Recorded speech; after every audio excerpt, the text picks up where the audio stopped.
Well, you're here at a conference. This is the word of faith. Now, all that money stuff I was talking about, word of faith. And it's not just money. It's just you can't have all that faith and not have money. Lazarus is a poor man who dies and goes to paradise, to the bosom of Abraham, a place that no one can go except they have faith. Let me get this straight.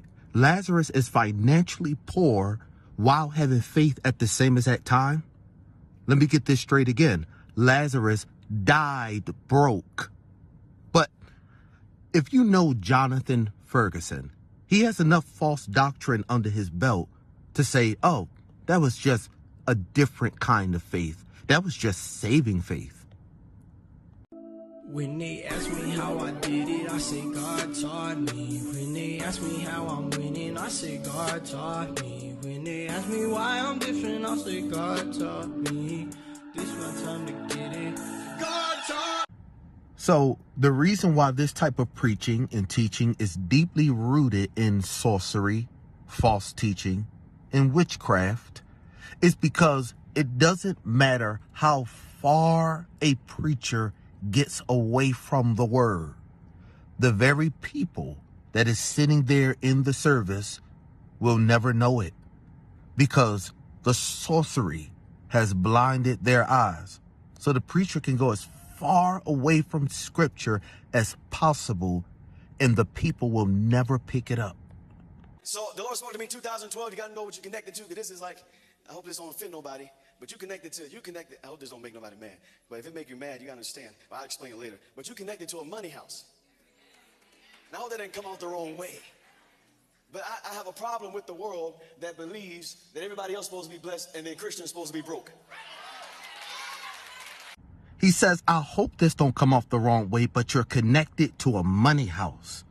Well, Mr. Ferguson, anytime you say something that greedy and that money loving, it has no other choice but to come off the wrong way. As a matter of fact, I'm actually happy that the world thinks the way that they think, that everybody should have money but the church. And you know why I'm happy about that? It's because it is a reminder to the church. Do not get caught up in the love of money. 1 Timothy chapter 6. Stand afar off from having a desire to be rich and be content with such things as you have. He said, if you only have food and shelter to therewith be content.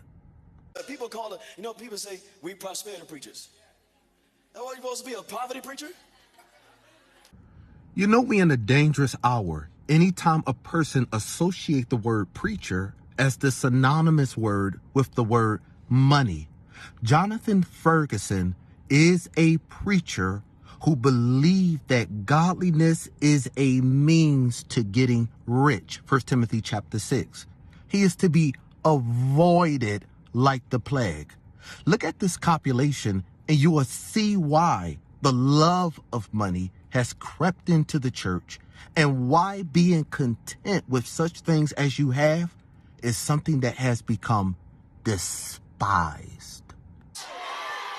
So I'm going to say it one more time because we about to get a whole bunch of money up in here. What?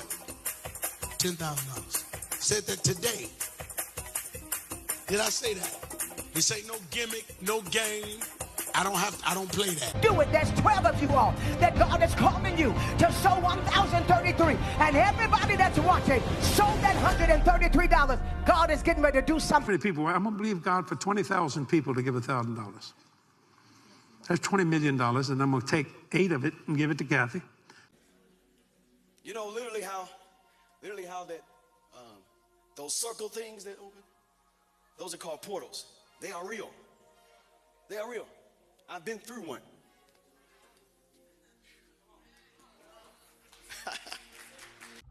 Another thing that these rotten charlatans will do to justify their money-hungry sermons is that they will become super spiritual in front of you. And what he preached about start coming in the room. I can hear angels flying past my face. Because when you are talking to gullible Christians, they know that the more spiritual you become in front of them, the more they will believe that what you are saying actually carry weight. Now here's the flip part about it. When they would fly to my right, I would hear someone scream from that direction. This dude is a clown. A clown. Now all that money stuff I was talking about, word of faith. And it's not just money. It's just you can't have all that faith and not have money. You can't tell me you got all that faith and you don't got no money. I'm so happy that he said this. You know why? Because if you know your Bibles well enough, what you'll find is when a person has false doctrine or is just plainly a false teacher, you will find that they will testify against themselves. What do I mean by that? I'm about to show you guys the smoking gun, caught red-handed scripture that is going to prove that Ferguson is turned away from the true gospel of Christ. What is the smoking gun scripture? Let's take a look at it. Here it is. I got you. For the love of money is the root of all evil. But here's the smoking gun part. While some reaching after it have strayed from the faith. Watch this brutal contradiction. Ferguson say, if you have faith, then you'll have money. The Bible says, if you are focusing on money, you actually turned away from the faith. Please. Do y'all have smoke machines? You have smoke machines, but they're not on? Okay. Y'all don't want to be making up stuff, but it's starting to look misty in here. Were they on earlier? They're not on now? One of my prayers I'm going to pray tonight is that God show you what I see in the room. He's a clown.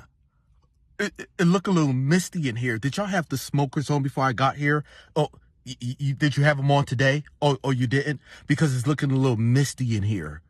You are a clown, and only gullible, illiterate Christians who don't know no better listen to you.